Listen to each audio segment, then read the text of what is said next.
intimité, bénédiction. Souviens-toi du sabbat.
De la maman d'Adam. Le sabbat, c'est le jour d'anniversaire de la maman d'Adam. Et c'est la fête de Dieu. Puisque Dieu a fait sortir Adam de la terre, l'a mis debout pour apprendre à adorer.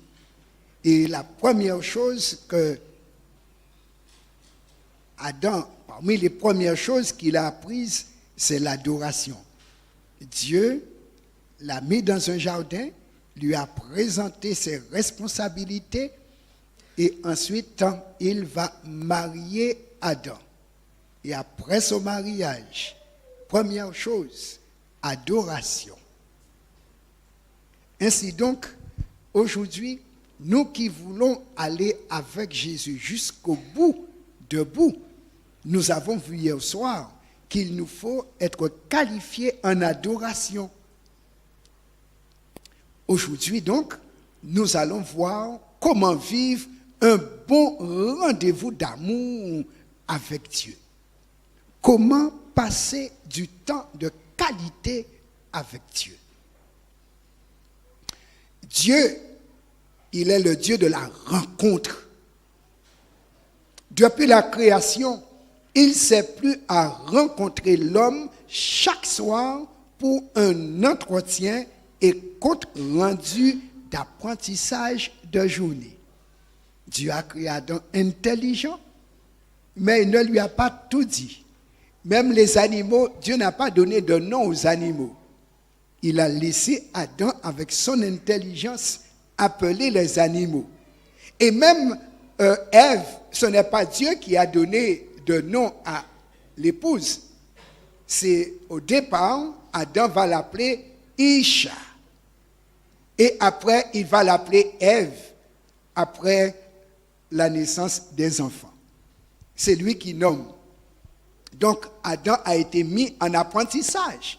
C'est pourquoi nous aussi, Dieu nous met en apprentissage de vie éternelle. Le péché ayant séparé l'homme de Dieu, il a fait dresser un tabernacle avec cette raison que nous trouvons dans Exode 25, verset 8. Ils me feront un sanctuaire et j'habiterai au milieu d'eux. Alors, depuis longtemps, ce sanctuaire a été dressé et Dieu, il est là chaque sabbat. Il est un Dieu de rencontre, puisque à l'époque, comme le peuple était en marche vers la terre promise, Dieu a demandé de faire une tente. Et la tente avait été appelée tente d'assignation, qui veut dire lieu de rencontre. Et chaque jour, le peuple venait rencontrer Dieu pour son salut. Et dans le sanctuaire terrestre, il y avait 2 sacrifices qui étaient faits à 9 heures du matin et à 3 heures de l'après-midi. C'est pourquoi Jésus a été crucifié à 9 heures du matin et il a expiré à 3 heures de l'après-midi. Il n'y a pas de hasard dans le fonctionnement de Dieu. Tout est codifié, préparé et exécuté avec précision. C'est pourquoi dans l'adoration de Dieu, mes amis, les choses ne doivent pas être faites au hasard, mais selon les directives de Dieu pour que nous puissions adorer Dieu en esprit et en vérité. La rencontre avec Dieu sanctifie. Et c'est ce que Dieu nous a dit dans Ézéchiel 20, versets 12 et 20. C'est pourquoi il a depuis le paradis aménagé un jour par semaine pour avoir du temps de qualité avec ses créatures. Alors, quelle directive Dieu va-t-il donner pour que ces créatures le rencontrent et bénéficient de cette rencontre-là? Nous savons que l'amour s'exprime en action par la rencontre de l'autre. Même si aujourd'hui, on a WhatsApp, on a Facebook, on a toutes sortes de moyens de communication, mais on aime voir la personne face à face et parfois peau à peau, n'est-ce pas? Oui. Si on aime mieux que par WhatsApp, on va sentir quand même ses froid, n'est-ce pas? Oui. Par contre, quand on touche, là, c'est différent. Dieu, donc, est un Dieu de proximité. On dit que Dieu, il est transcendant et immanent. Transcendant parce qu'il est le Dieu très haut, immortel, mais immanent parce qu'en Jésus, il est entré dans la peau de l'humain. Il est entré dans la boue pour mettre la boue debout. Amen. Ça, c'est l'immanence de Dieu. Dieu qui entre dans la boue pour mettre la boue debout. Et pour que la boue debout aille jusqu'au bout. Mes amis, c'est pourquoi nous devons permettre à Dieu de reprendre sa place en nous. Alors, dans 1 Jean 3, verset 18, Saint Jean nous dit, petits enfants, n'aimons pas en parole et avec la langue, mais en action et avec vérité.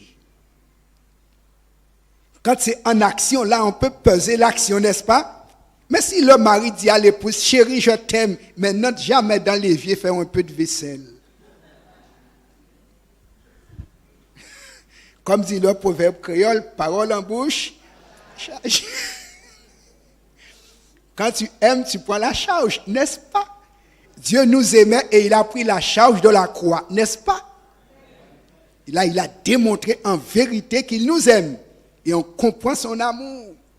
Et c'est pourquoi, puisqu'il a fait la démonstration de son amour pour nous, il veut en réponse une démonstration d'amour. Car en amour, il est question de démonstration. Et c'est pourquoi il nous dit à notre tour, si vous m'aimez, gardez mes commandements. Je vous aimais suffisamment pour prendre votre charge. Maintenant, si vous m'aimez, prenez ma charge. Et la charge de Dieu, c'est 10 paroles. C'est pas beaucoup, pas vrai? On dit que parole en bouche, pas charge. Donc quand Dieu nous donne 10 paroles, c'est pas de la charge. C'est pas de la charge. Si vous m'aimez, gardez mes commandements. Alors, en conséquence, dans Exode 20, versets 8 à 11, voici la 4e parole qu'il nous dit. Cherchez dans votre Bible, Exode 20, versets 8 à 11. 4e parole. Quand il est question de rendez-vous, il faut se souvenir. Et c'est pourquoi sur notre portable, pour ne pas oublier nos rendez-vous, il y a une application pour pouvoir fixer les rendez-vous. Et le portable nous rappelle le rendez-vous. Alors Dieu aussi, dans les 10 commandements, il a mis une application de rappel, de rendez-vous. Alors nous lisons Exode 20, versets 8 à 11. Souviens-toi du jour du repos pour le sanctifier, qui veut dire rendez-vous à mettre à part. Souviens-toi, nous devons nous rencontrer. Il nous dit, tu travailleras 6 jours, tu feras tout ton ouvrage. Mais le 7e jour est le jour du repos de l'Éternel, ton Dieu. Tu ne feras aucun ouvrage, ni toi, ni ton fils, ni ta fille, ni ton serviteur, ni ta servante, ni ton bétail, ni l'étranger qui est dans tes portes. Car en 6 jours, l'Éternel a fait les cieux, la terre, la mer et tout ce qui est contenu. Et il s'est reposé le 7e jour. C'est pourquoi l'Éternel a béni le jour du repos et l'a sanctifié. Dieu nous explique, j'ai fait mon travail et alors, pour vous rencontrer, j'ai aménagé ce jour. Et observez, le sabbat n'est pas jour pour les Juifs. Dieu est bien clair.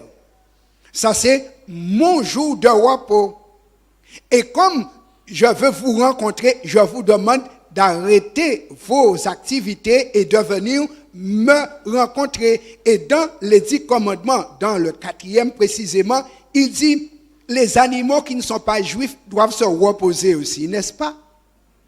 Donc quand un chrétien dit que c'était pour les juifs, il s'exclut de la rencontre avec Dieu. Car Dieu dit, l'animal, je l'ai créé. Vous, je vous ai créé. J'ai besoin de vous rencontrer. Laissez vos animaux vous reposer. Venez me rencontrer. Et l'animal bénéficie de la bonté de Dieu. Amen. Et dans le commandement, nous voyons, il est question du juif, premier peuple choisi. Il est question des étrangers, tous ceux qui ne sont pas juifs, mais qui sont créatures de Dieu et qui deviennent enfants de Dieu. Donc, mes amis, la parole de Dieu est claire. Dieu prend soin.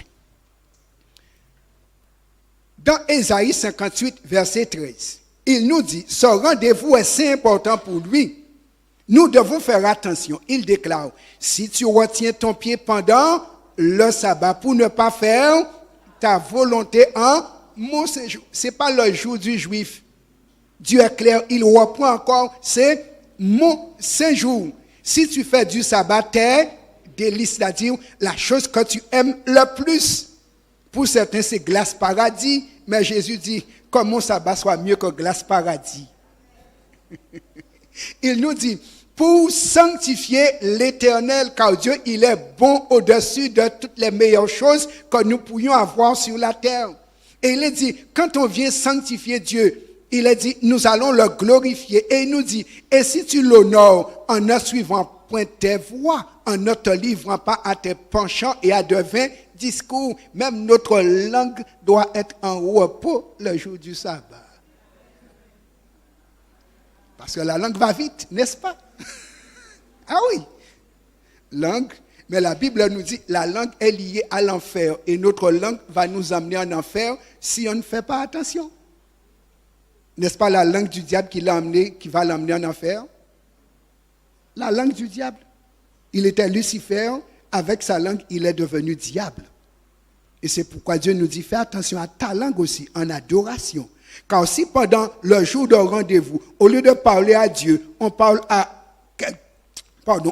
quelqu'un d'autre, ou on parle d'autre chose, on frustre Dieu de la communion et on fait du détournement d'adoration. On peut être assis au temple, mais faisant du détournement d'adoration, car quand Dieu n'est pas le sujet et le sujet et l'objet de l'adoration, il y a du détournement d'adoration. Et le corps peut être là, mais le cœur ailleurs. Et c'est ce que Jésus a dit. Ce peuple m'honore des lèvres, mais son cœur, en un rendez-vous, le corps doit être là, mais le cœur aussi, n'est-ce pas? Quand l'amour est là, corps et cœur riment, n'est-ce pas? Alors, il nous dit, alors tu mettras ton plaisir en l'Éternel, et si c'est fait, je te ferai monter sur les hauteurs du pays. Il nous dit, je te ferai jouir de l'héritage de Jacob ton père, car la bouche de l'Éternel a parlé. Mes amis, et quand Dieu dit, il est responsable de ce qu'il dit et il concrétise ce qu'il a déclaré.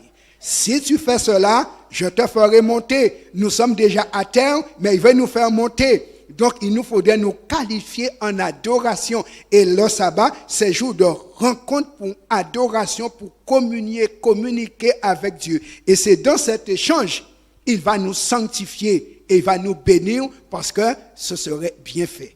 Quand le fer entre dans le feu entre dans le fer et après le fer brûle comme le feu, n'est-ce pas?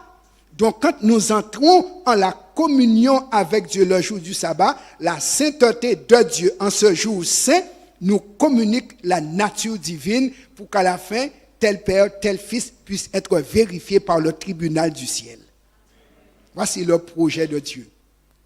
Alors, quelle heure est fixée pour le rendez-vous? Parce que pour ne pas manquer un rendez-vous, on doit savoir au moins à quelle heure se présenter. Nous lisons dans Luc 23, verset 53. Et nous allons prendre exemple sur le mode Jésus. Il le descendit de la croix, l'enveloppa d'un linceul et le déposa dans un sépulcre taillé dans le roc où personne n'avait encore été mis. Et on nous dit, c'était le jour de la préparation et le sabbat allait commencer. Quel jour Jésus est mort? Le vendredi qu'on appelle couramment vendredi saint. Mais Dieu n'a jamais dit que vendredi est saint. Les hommes l'ont déclaré saint et 2000 ans après, le respectent comme saint. Mais Dieu ne l'a jamais dit. Par contre, depuis la création, Dieu a dit que le sabbat est saint et c'est ça qu'on oublie. Alors, comment on va expliquer à Dieu qu'on a oublié qu'il avait dit que le sabbat est saint alors qu'on a respecté le vendredi saint? Remarquez bien, un saint est mort le vendredi et le saint, ce n'est pas le jour, le saint, c'est Jésus. Et c'est ça, mes amis. C'est un saint qui est mort ce jour-là. Et le diable nous fait transférer les choses. Au lieu de prendre Jésus le saint, on prend le vendredi qui est saint, jour maudit.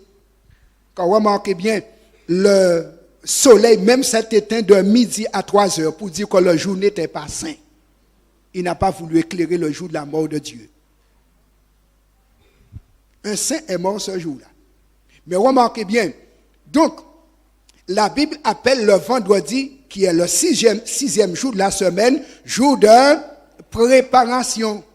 Donc, le vendredi porte sa qualification. C'est jour de préparation, de rendez-vous avec Dieu. On nous dit, les femmes qui étaient venues de la Galilée avec Jésus accompagnèrent Joseph, virent le sépulcre et la manière dont le corps de Jésus y fut déposé. Et s'en étant retournées, elles préparèrent des aromates et des parfums. Remarquez, comme c'est jour de préparation, elles préparent. Puis elles se reposèrent le jour du sabbat selon la loi, puisque c'est le sabbat qui est saint. Donc remarquez bien, les disciples de Jésus n'ont pas dit que le vendredi était saint. Pour eux, c'est le sabbat qui est saint, car vendredi reste toujours jour de préparation. Nous soulignons en passant, Jésus est mort à 3 heures de l'après-midi. Entre 3 heures et le coucher du soleil, elles avaient à peine 3 heures. Et on comprend le fait que Joseph aille faire les démarches administratives pour l'enterrement. Il faut aller voir Pilate, recevoir l'ordre, descendre le corps, enterrer le corps. On n'a fait que l'envelopper dans les sols. On n'a même pas eu le temps de l'embaumer parce que ça prend du temps. Et la Bible dit, Jésus, il est né dans une grotte et même pour sa mort, on n'a même pas le temps de mettre du parfum sur lui. Vraiment.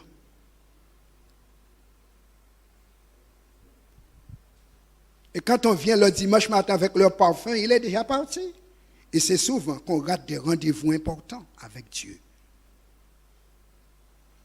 Mais mes amis, c'est pourquoi il faut être à temps pour ne pas rater le bon rendez-vous. Mais comme il fallait respecter le sabbat, Dieu comprend et remarque l'importance de ce jour. Ce n'était pas parce que c'était le Fils de Dieu qu'elles ont violé le sabbat pour embaumer Jésus. Ouais. Belle excuse, pas vrai? Mais Seigneur, c'était ton fils ou? Non, la loi dit aucun ouvrage. Et comme embaumer, il faut beaucoup de travail, elles font le choix. Seigneur, nous faisons ce que tu as dit.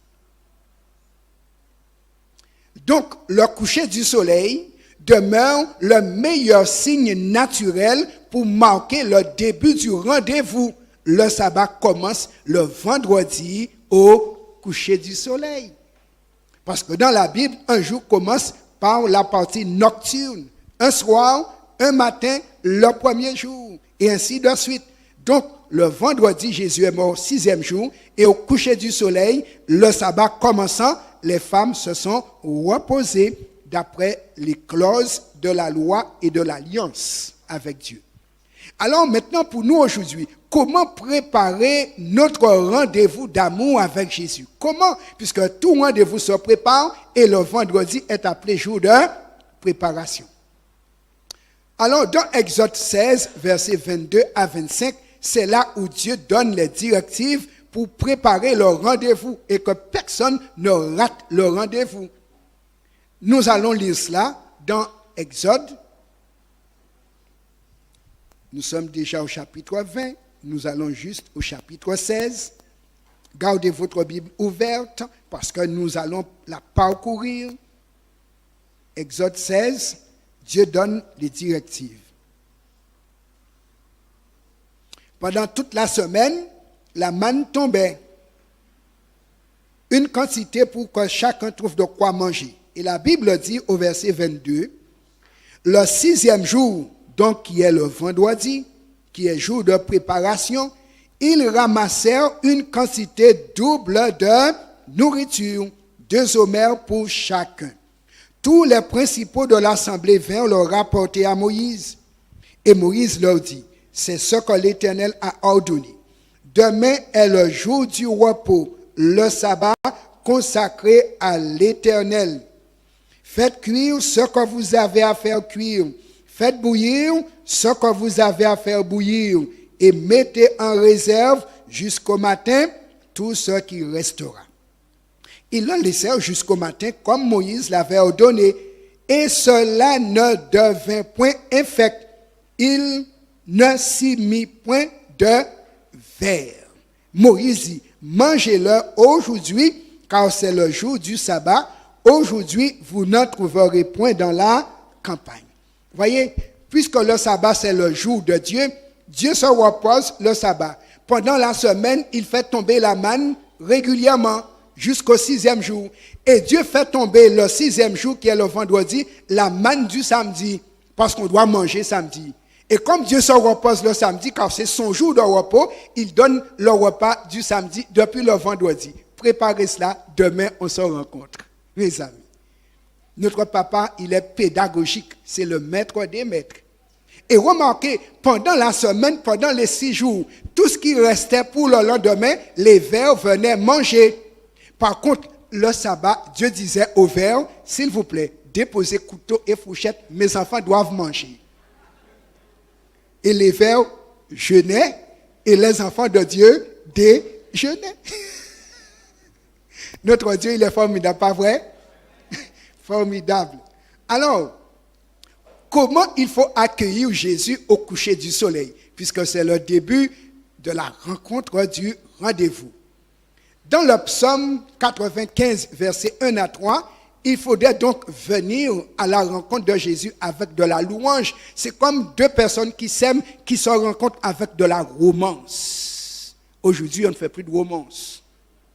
Non, on sort sans romance. Oui. Mais Dieu, on ne sort pas, on rencontre Dieu romantiquement. Et il a dit, venez, chantons avec allégresse à l'Éternel, poussons des cris de joie vers le rocher de notre salut. Donc, parce que Dieu nous a sauvés, nous sommes contents, nous venons le rencontrer avec chant d'allégresse. Le sabbat n'est pas un fardeau, c'est un jour de rendez-vous d'amour au sommet. Il dit, allons au-devant de lui avec des louanges, faisons retentir des cantiques en son honneur. Parce qu'on va rencontrer notre époux qui est le roi de l'univers. Car l'Éternel est un grand Dieu. Il est un grand roi au-dessus de tous les dieux. Ah ouais, il faut chanter ce Dieu.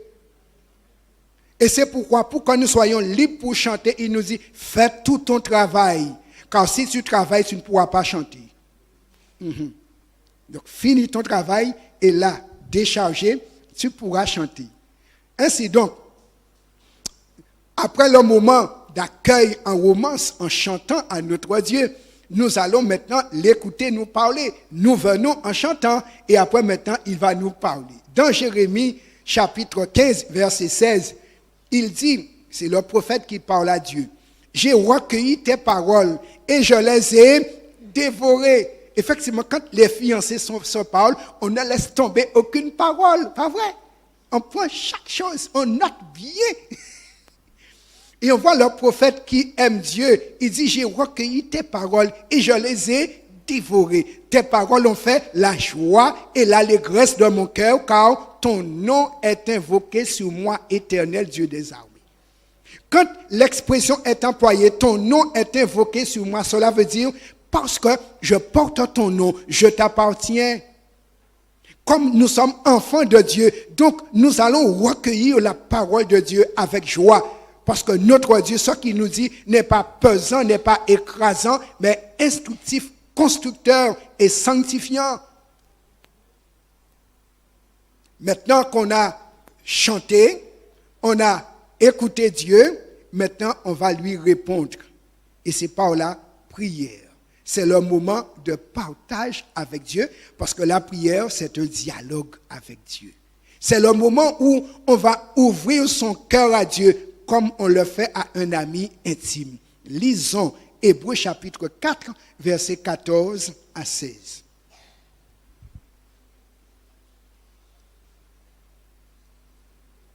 Hébreux chapitre 4, versets 14 à 16. Tous mes amis, dès qu'il est question de Dieu, c'est basé sur l'amour. C'est ça, si vous m'aimez, parce que moi je vous aime d'un amour éternel, nous dit Dieu.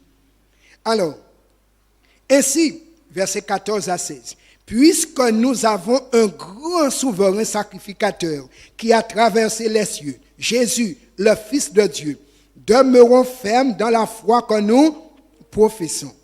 Nous savons qui il est, c'est notre grand frère, nous nous approchons. Il nous dit, car nous n'avons pas un souverain sacrificateur qui ne puisse compatir à nos faiblesses.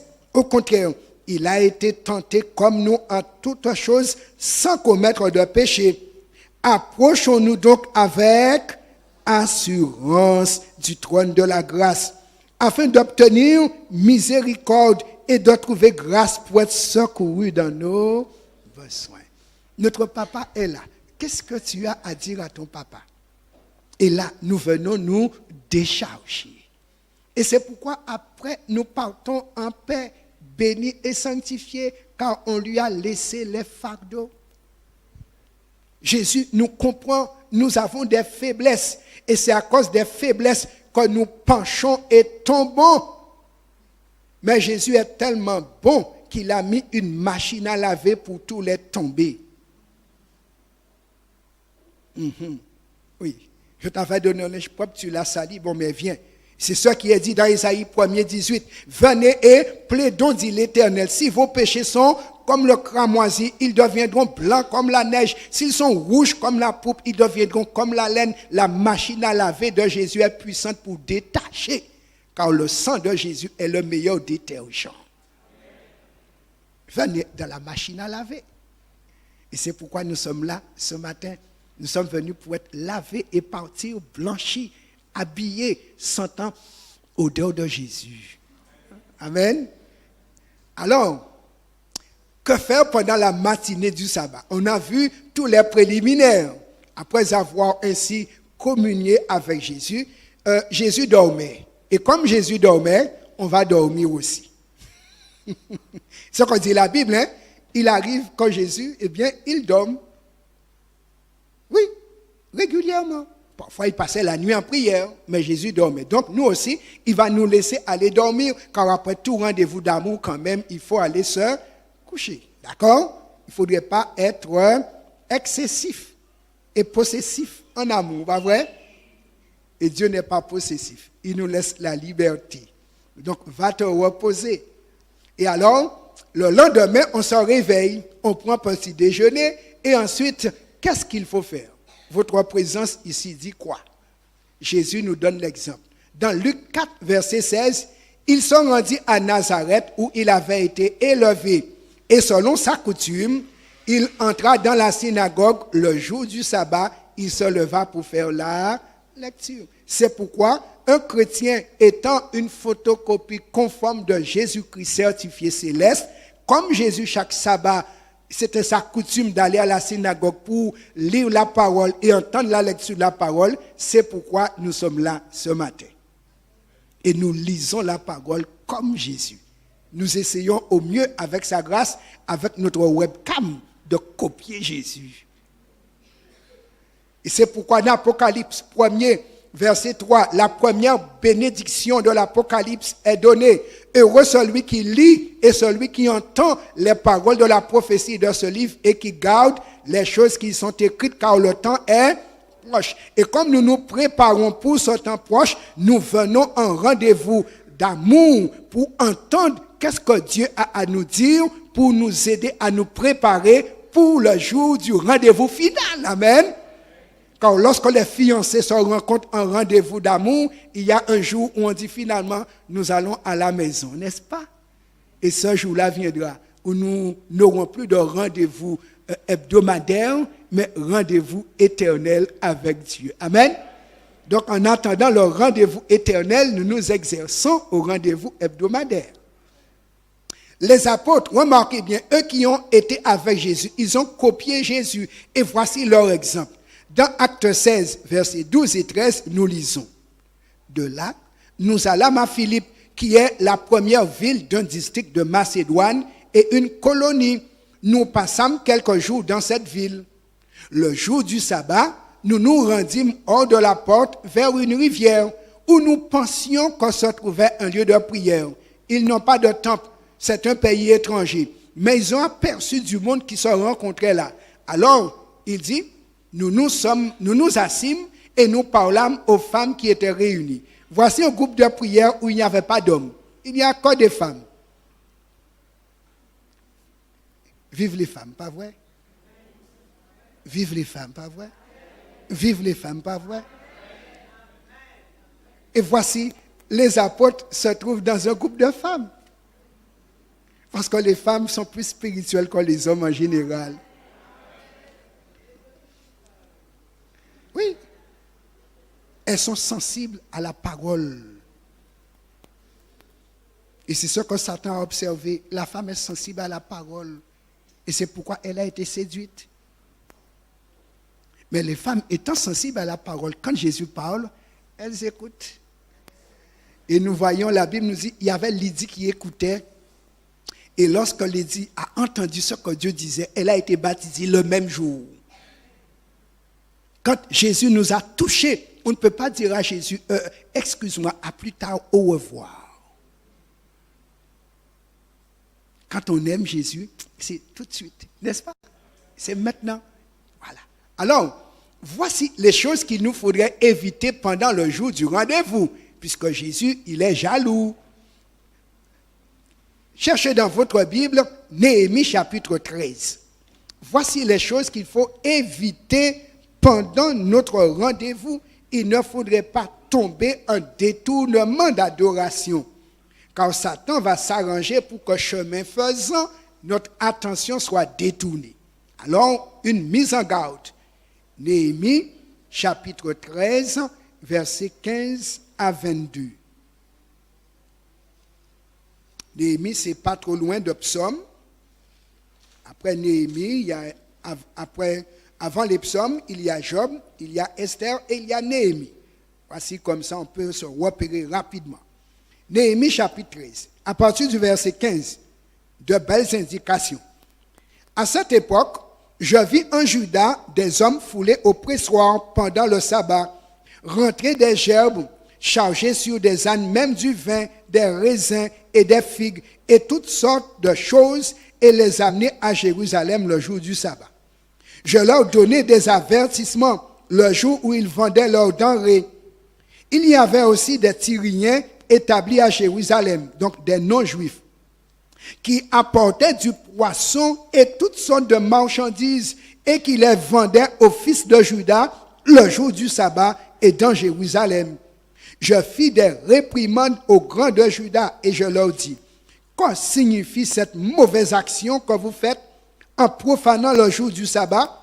N'est-ce pas ainsi qu'ont agi vos pères? Et n'est-ce pas à cause de cela que notre Dieu a fait venir tous ces malheurs sur nous et sur cette ville? Et vous attirez de nouveau sa colère contre Israël en profanant le sabbat? Puis j'ordonnai qu'on fermât les portes de Jérusalem avant le sabbat, dès qu'elles seraient dans l'ombre, et qu'on ne les ouvrit qu'après le sabbat. Et je plaçai quelques-uns de mes serviteurs aux portes pour empêcher l'entrée des fardeaux le jour du sabbat. Alors, les marchands et les vendeurs de toutes sortes de choses passèrent une ou deux fois la nuit hors de Jérusalem. Je les avertis en leur disant, pourquoi passez-vous la nuit devant la muraille? Si vous le faites encore, je mettrai la main sur vous. Dès ce moment, ils ne vinrent plus pendant le sabbat. J'ordonnai aussi aux Lévites de se purifier et de venir garder les portes pour sanctifier le jour du sabbat. Souviens-toi de moi, ô mon Dieu, à cause de cela, et protège-moi selon ta grandeur, miséricorde. Lorsque nous gardons le sabbat fidèlement, Dieu peut nous protéger. Et Dieu a protégé Néhémie, un dirigeant fidèle, un gouverneur hors pair. Nous soulignons, Satan est toujours là pour faire du détournement d'adoration. Comme les Juifs, eux, ils n'ont qu'un fleuve, ils n'ont que des tilapias et des poissons d'eau douce pour manger. Et le samedi, seuls les poissons rouges et roses sortant de la mer avec goûts différents arrivaient à Jérusalem. Quelle tentation! Aïe, aïe, aïe. Et ils voulaient goûter à ces poissons roses, mais ça ne se trouve que le sabbat. Et observez, ça n'a pas changé. Aujourd'hui, le meilleur jour de marché, c'est le samedi. Le marché plus achalandé. Tentation. Mais remarquez, Néhémie va prendre des mesures. Il fait fermer les portes. Il n'y a pas de marchandises qui entrent. Il met le peuple en éducation qu'on appelle abstention. Il va avertir maintenant les tentateurs. Si jamais vous venez, je mettrai la main sur vous. Donc les instruments de Satan ont perdu leur emprise sur l'esprit du peuple. Mes amis, nous devons mettre dehors tout ce qui fait du détournement d'adoration chez nous. Acheter et vendre, non. On achète et on vend jusqu'au 6e jour. Sabbat, repos, magasin fermé. Par contre, on peut fermer le magasin, mais regretter d'avoir fermé le magasin. Parce qu'on dit que ce jour-là, il y a beaucoup qui vendent et qui font chiffre d'affaires. Et on est en problème tout assis au temple. Lisez avec moi Amos 8, versets 4 à 7. Et j'aime tellement ce Dieu qui nous fait voir les petits pièges de Satan où c'est tendu. Amos, c'est parmi les petits prophètes. Après Ézéchiel, Daniel, nous allons trouver Osée, ensuite Joël, puis Amos. Amos, chapitre 8, versets 4 à 7. Dieu nous observe, il regarde notre cœur pour voir où est le cœur. Il nous dit, écoutez ceci, vous qui dévorez l'indigent et qui ruinez les malheureux du pays. Vous dites, quand la nouvelle lune sera-t-elle passée afin que nous vendions du blé? Quand finira le sabbat afin que nous ouvrions les greniers, nous diminuerons les fa, nous augmenterons le prix, nous falsifierons les balances pour tromper, nous achèterons les misérables pour de l'argent et le pauvre pour une paire de souliers. Et nous vendrons la criblure du froment. L'Éternel l'a juré par la gloire de Jacob. Je n'oublierai jamais aucune de leurs œuvres. Ils sont assis au temple, mais ils pensent aller au magasin. Ils regardent le soleil. Il ne descend pas assez vite. Et s'ils pouvaient pousser le soleil pour qu'ils descendent, pour qu'ils aillent dans leur magasin. Ils sont assis au temple. Dieu voit leur cœur, tout leur projet de travail. Dieu dit, je prends note de chaque chose. Comment sommes-nous ici? De peau et d'os et l'âme ailleurs, ou tout le corps et l'être bien présent? Mes amis, Dieu, il nous scanne pour voir si on est vrai adorateur. On ne pourra pas tromper Dieu en adoration. J'ai amené mon corps. Oh, il observe le sabbat. Ah bon, vérifions cela. Dieu va descendre. Et il voit que le corps seul est là. Mais l'âme est ailleurs. L'esprit, c'est pourquoi je vous dis, avec ça, faites attention. Vous pouvez ne pas avoir de magasin, mais avoir ça qui est plus que magasin. Il ne faudrait pas que ça fasse du détournement d'adoration. Sous prétexte que ma Bible est dedans. Donc, quand votre Bible est dedans, mettez en mode avion.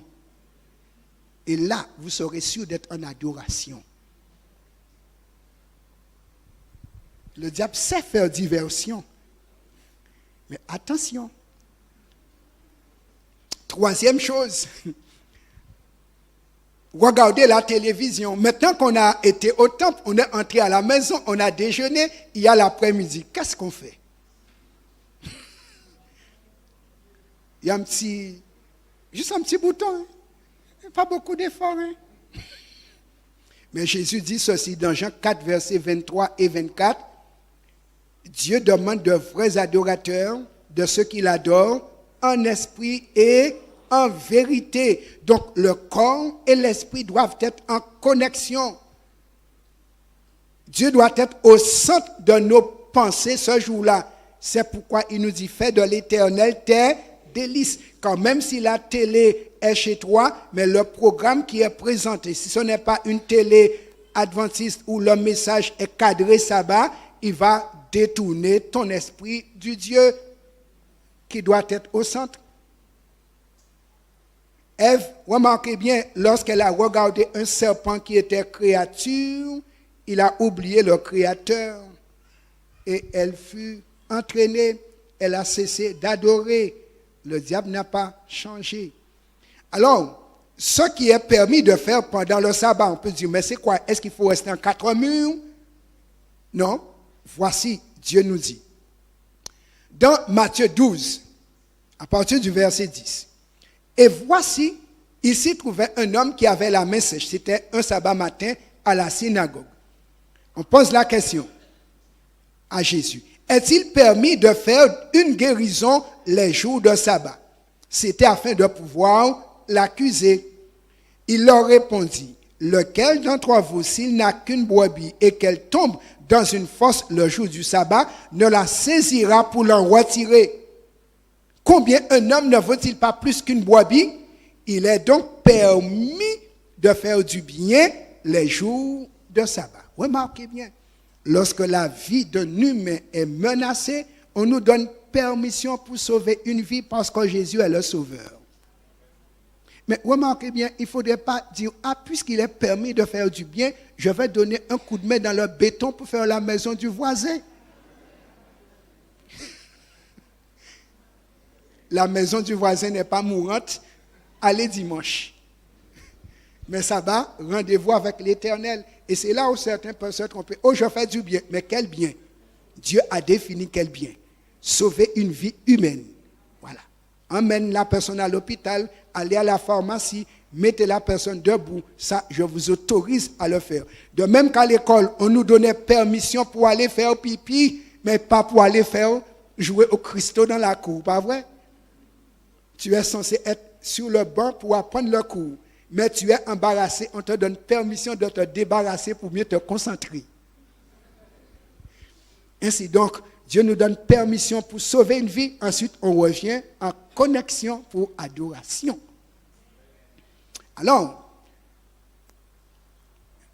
combien un homme ne vaut-il pas plus qu'une brebis? Il est donc permis de faire du bien les jours de sabbat. Alors maintenant, nous pouvons, si on n'a personne à sauver, on a déjà fait cette connexion ici. Dieu nous donne autre chose.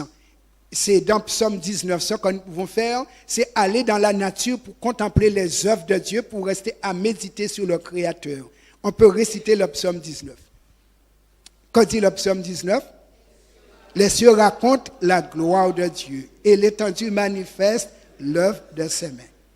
Le jour en instruit un autre jour et la nuit en donne connaissance à une autre nuit. Ce n'est pas un langage, ce ne sont pas des paroles dont le son ne soit point entendu. Leur retentissement parcourt toute la terre et leurs accents vont jusqu'aux extrémités du monde où il a dressé une tente pour le soleil. Et le soleil, semblable à un époux qui sort de sa chambre, s'élance dans la carrière avec la joie d'un néo. Rien ne se dérobe à sa chaleur. La loi de l'Éternel est parfaite. Elle restaure l'âme. Le témoignage de l'Éternel est véritable. Il rend sage l'ignorant. Les ordonnances de l'Éternel sont droites. Elles réjouissent les cœurs. Les commandements de l'Éternel sont purs. Ils éclairent les yeux. La crainte de l'Éternel est pure et subsiste à toujours. Les jugements de l'Éternel sont vrais. Ils sont tous justes. Pour qui les observe, la récompense est grande. Oh.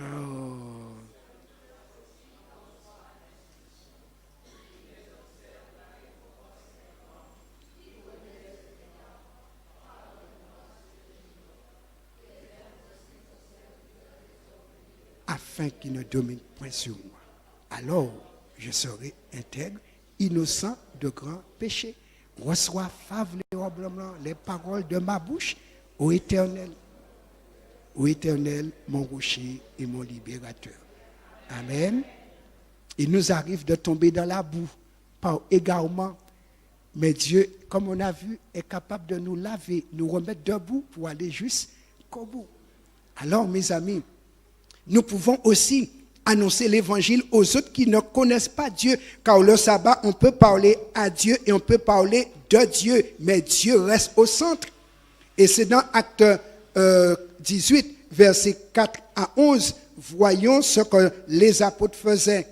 Acte 18, versets 4 à 11. Ce sont des choses qui sont permises le jour du sabbat et qui nous permettent de rester dans le cadre voulu par le Créateur. Sauver un homme de la maladie est bien, sauver un homme du péché est aussi bien. Nous lisons Acte 18, versets 4 à 11. Paul discourait dans la synagogue chaque sabbat et il persuadait des Juifs et des Grecs. Mais quand Silas et Timothée furent arrivés de la Macédoine, il se donna tout entier à la parole, attestant aux Juifs que Jésus était le Christ. Les Juifs faisant alors de l'opposition et se livrant à des injures, Paul secoua ses vêtements et leur dit que votre sang retombe sur vous et sur votre tête. J'en suis pur. Dès maintenant, j'irai vers les païens. En sortant de la synagogue, il entra chez un nommé Justus, homme craignant Dieu, et dont la maison était contiguë à la synagogue. Cependant, Crispus, le chef de la synagogue, crut au Seigneur avec toute sa famille. Et plusieurs Corinthiens qui avaient entendu Paul crurent aussi et furent baptisés. Le Seigneur dit à Paul en vision pendant la nuit, ne crains point, mais parle et ne te tais point, car je suis avec toi et personne ne mettra la main sur toi pour te faire du mal. Parle, car j'ai un peuple nombreux dans cette ville. Il y demeura 1 an et 6 mois enseignant parmi les Corinthiens la parole de Dieu. Amen. 1 an et 6 mois chaque sabbat, il enseigne les Corinthiens à rencontrer Jésus, leur Sauveur, et il les a préparés à l'adoration céleste. Mes amis, Dieu a un projet formidable, un grand rassemblement final, et on ne doit pas manquer ce dernier rendez-vous qui va nous qualifier. Ésaïe 56, versets 1 à 8. Ésaïe 56, versets 1 à 8. C'est le projet de Dieu actuel. Il l'était au temps d'Israël, mais il est en finalisation aujourd'hui. Ésaïe 56, et c'est Dieu qui dit, ainsi parle l'Éternel, observez ce qui est droit, puisqu'on doit rester droit jusqu'au bout. Oui. Observez ce qui est droit et pratiquez ce qui est juste, car mon salut ne tardera pas à venir et ma justice à se manifester. Heureux l'homme qui fait cela et le fils de l'homme qui demeure ferme, gardant le sabbat pour ne point le profaner et veillant sur sa main pour ne commettre aucun mal. Que l'étranger qui s'attache à l'Éternel ne dise pas, l'Éternel me séparera de son peuple. Et que l'eunuque ne dise pas, voici je suis un arbre sec. Car ainsi parle l'Éternel. Aux eunuques qui garderont mes sabbats, qui choisiront ce qui m'est agréable, et qui persévéreront dans mon alliance, je donnerai dans ma maison et dans mes murs une place et un nom préférable à des fils et à des filles. Je leur donnerai un nom éternel qui ne périra pas. Et les étrangers qui s'attacheront à l'Éternel pour le servir, pour aimer le nom de l'Éternel, pour être ses serviteurs, tous ceux qui garderont le sabbat pour ne point le profaner et qui persévéreront dans mon alliance, je les amènerai sur ma montagne sainte, je les réjouirai dans ma maison de prière, leurs holocaustes et leurs sacrifices seront agréés sur mon autel, car ma maison sera appelée une maison de prière pour tous les peuples. Le Seigneur, l'Éternel, parle. Lui qui rassemble les exilés d'Israël, je réunirai d'autres peuples à lui au sien déjà rassemblés. Et c'est pourquoi nous sommes en rassemblement. Donc, ne ratons pas ce rassemblement, puisque Dieu doit venir chercher ses enfants, ses serviteurs. Et c'est pourquoi dans Apocalypse 2, verset 17, il dit que celui qui a des oreilles entende ce que l'Esprit dit aux églises. À celui qui vaincra, je donnerai de la manne cachée, je lui donnerai un caillou blanc, et sur ce caillou est écrit un nom nouveau que personne ne connaît, si ce n'est celui qui le reçoit. Le projet d'Ésaïe 56 n'est pas caduc, car nous n'avons pas encore reçu le nom éternel. Mais il faut être vainqueur pour recevoir le nom éternel en demeurant dans l'alliance avec Dieu, alliance d'amour, alliance d'adoration. Et voici la conclusion que Dieu fait pour nous. Pour ceux donc qui vont recevoir le caillou blanc de vainqueur, en fidèle serviteur, il dit, car comme les nouveaux cieux et la nouvelle terre que je vais créer subsisteront devant moi, dit l'Éternel, ainsi subsisteront votre postérité et votre nom. À chaque nouvelle lune et à chaque sabbat, toute chair viendra se prosterner devant moi, dit l'Éternel. Pourquoi chaque nouvelle lune? Parce que l'arbre de vie rend son fruit chaque nouvelle lune. Nous serons au rendez-vous pour manger le fruit de l'arbre de vie qu'on a interdit à Adam et Ève de manger. Dieu nous dit chaque nouvelle lune, venez manger de l'arbre de vie. C'est écrit dans Apocalypse 22. Et chaque sabbat, nous venons en adoration. Les deux grands rendez-vous éternels, mes amis. Préparons-nous en adoration pour que nous puissions avoir à manger de l'arbre de vie dont nous sommes privés aujourd'hui. Quels sont ceux qui voudraient se trouver à recevoir le nom éternel, mais aussi à adorer Dieu pendant l'éternité? Laissez-moi voir les mains des fidèles adorateurs. Amen. Le Seigneur prépare un peuple, comme on vient de voir. Il prépare des fidèles, des gens qui sont en alliance avec lui, des gens qui font ce qu'il a dit pour que nous puissions pratiquer ce qui est droit, marcher dans ce qui est juste et que nous allions jusqu'au bout pour nous trouver sur la nouvelle terre. Rendez-vous sur la nouvelle terre, fidèles adorateurs. Amen. Samedi 21 décembre, nous aurons une cérémonie de baptême pour tous ceux qui voudront se préparer au décollage pour la nouvelle terre. Donc, commencez à vous préparer parce qu'on doit préparer tout voyage.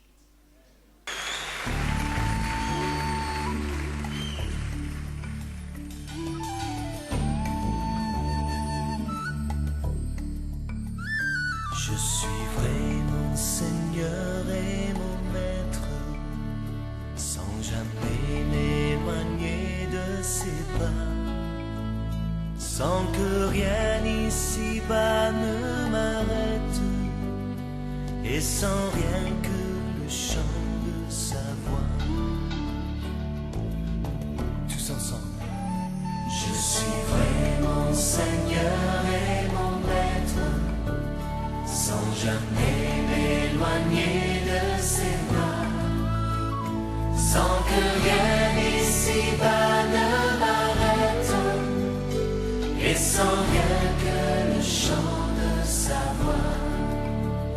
Je vivrai de bonheur et de grâce, de l'amour que son cœur m'a donné, et que rien ici-bas ne l'efface.